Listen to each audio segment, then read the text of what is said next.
आज हम देखेंगे छत्तीसगढ़ की जियोग्राफी के बारे में। सबसे पहले हम ये देखते हैं कि छत्तीसगढ़ का नाम छत्तीसगढ़ कैसे पड़ा। तो छत्तीसगढ़ के भूगोल के अंतर्गत हम लोग देखेंगे छत्तीसगढ़ राज्य का निर्माण कैसे हुआ।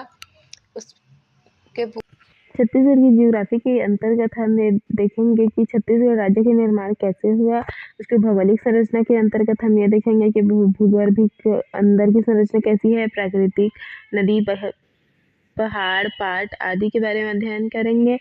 छत्तीसगढ़ के इतिहास का अध्ययन करेंगे और जनजाति कला एवं संस्कृति, पंचायती राज, सर्वे वगैरह के बारे में अध्ययन करेंगे। तो सबसे पहले हम देखते हैं कि छत्तीसगढ़ का नाम छत्तीसगढ़ कैसे पड़ा। छत्तीसगढ़ में एक राजा थे कल्याण साय, जो कलचुरी वंश के राजा थे। उनका कार्यकाल 1544 से 1581 था और उस समय उनकी राजधानी रतनपुर थी।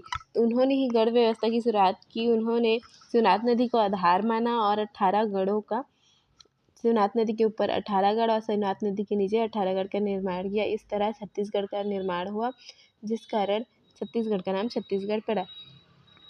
गढ़ का मतलब होता है स्थान। 12 गांव एक बरहो होते हैं, जिसका मुखिया दाऊ होता है और 84 गाँव में 7 बरहो होते हैं, जो एक गढ़ कहलाता है। इसका मुखिया एक दीवान होता है।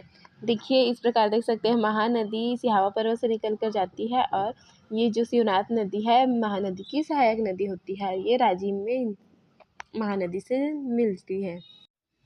इसके हम गढ़ व्यवस्था के बाद हम देखेंगे जमाबंदी प्रणाली, जो राजा कल्याण साय की ही एक योजना थी, जिसमें सबसे प्रमुख राजा होता है, जो अपने से छोटे छोटे पदों पर उपस्थित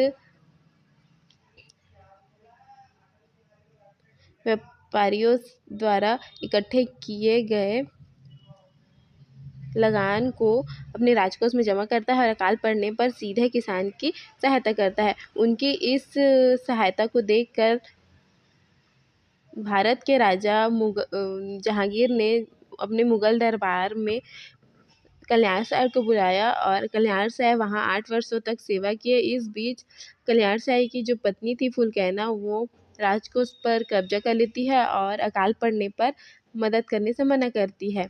तो कल्याण साय को याद करके छत्तीसगढ़ के लोग एक सैड सॉन्ग गाते हैं, जिसे जो विरह गीत होता है।